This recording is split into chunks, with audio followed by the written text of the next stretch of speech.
My name is Erick Godsey. When people ask me what I do, I don't quite know what to say, but I am a coach for Fit for Service. I worked at Onnit for a while. Now I run my own company and I make courses and I help people change their stories. I have a podcast too. 4 years ago, I was unemployed so unsuccessfully that my mom asked me to come visit for Thanksgiving and Christmas. And really what she was doing is she was asking me to move it back in because I couldn't afford to live where I was living. And I saw that Aubrey released a course online called Go For Your Win. And it was the first online course that I had ever bought. And at that time, I was like, no one's gonna tell me how to live my life. I'm not gonna pay someone to teach me. But being broke will humble you. And so I got it, tried it. And long story short, the way that I showed up to that group got me a job at Onnit. And the lessons that I learned from Go For Your Win taught me how to be at Onnit.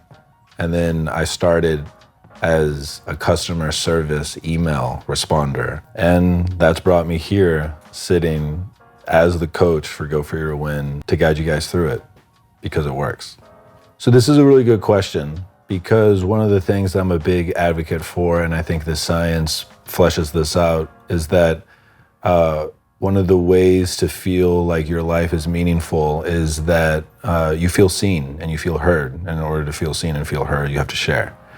What I was talking about specifically in the podcast is if you're posting something online about how to reorganize the financial systems of the world, but you don't know how to manage your anxiety, you might be bypassing something that you could improve to talk about something that you have no control over, because that's actually more comfortable than facing the fact that you're afraid to drive at night. And that where your really powerful personal growth is going to come and the real meaning in your life is going to be if you can figure out a way to actually face that fear of driving at night, and then sharing that story about how you were wounded in the way that gave you this fear, how you tried to face this fear, you weren't able to, and then how you eventually overcame it and what it gave you. That story, that's the story to share online, because it's yours and you seized it.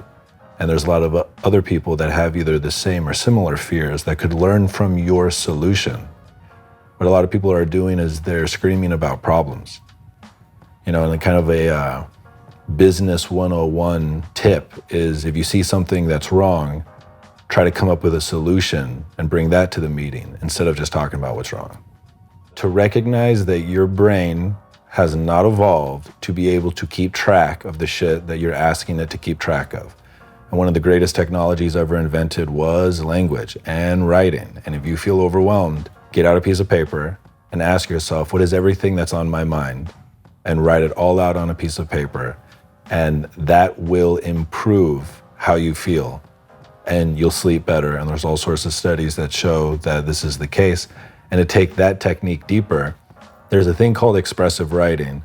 And if you go on my website, you can, Google Erick Godsey expressive writing and it'll explain how to do it. But if you have something from your past that intrudes onto your consciousness when you're taking a shower or when you're trying to fall asleep and it just keeps coming up and up, that is your psyche telling you that it doesn't understand what happened here. And that if you simply set a timer for 25 minutes for 4 days in a row where you just write stream of consciousness over that experience, you're gonna figure something out that you haven't understood about it your entire life. You will sleep better. Over the course of the next year, you will go to the doctor half as often. You will score higher on cognitive tests. You're more likely to get hired. If you have an autoimmune disorder, that autoimmune disorder will decrease. If you have PTSD, your scores on PTSD will go down, because basically what it does is it relaxes your nervous system, which allows you to sleep better, which basically improves everything. So write it out. Oh my God, I'm gonna need a moment. All right.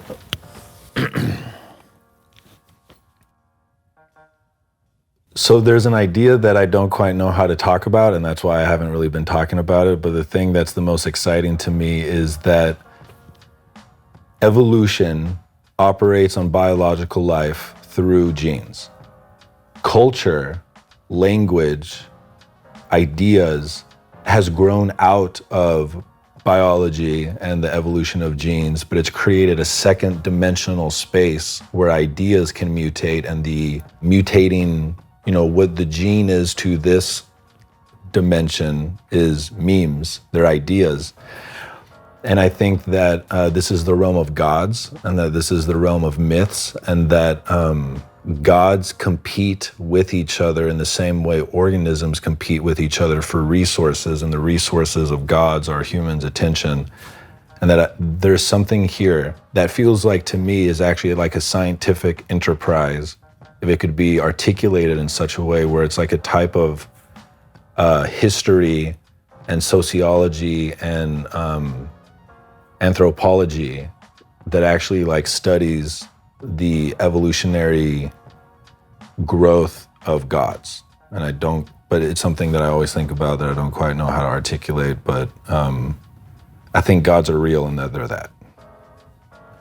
Do you feel like you're crushing your life? And that's a metaphor that men tend to use to actually mean like, do you feel like you're doing really well? Because we used to hunt and smash it. But do you feel like you're living your life to the absolute best you know that you're capable of?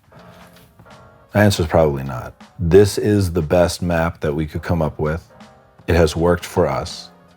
You literally just have to ask for a refund if it's not incredible. And so what's there to lose? And on the other half of that, the way your psyche has evolved to function is to aim at something and to hunt it and to feel a sense of positive emotion when you feel like you're making progress, when you're hunting the thing that feels meaningful, and that you have a tribe to bring it back to. That's a big part of this. And this is an opportunity to meet hundreds, potentially thousands of other people who see the world in the unique way that you do that would even bring you to this type of resource. And it works, I think the ultimate testament about whether or not something works is the person who talks about it, And I think that my life serves as a testament to this shit works.